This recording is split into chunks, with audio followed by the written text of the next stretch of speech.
Acque sempre più agitate per Veneto Banca. Dopo il ricovero per stress del presidente Francesco Favotto e le sue probabili dimissioni, si allontana la data per la trasformazione in SpA e la successiva quotazione in borsa.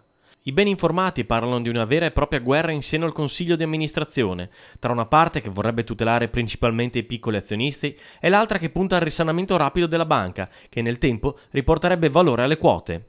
In mezzo le associazioni degli investitori che chiedono di essere tenuti in considerazione, ma soprattutto di prendere le giuste decisioni nei tempi adeguati. Quello che è successo, magari se ci fosse la possibilità che naturalmente non avendo il Presidente di prorogare il discorso dell'Assemblea.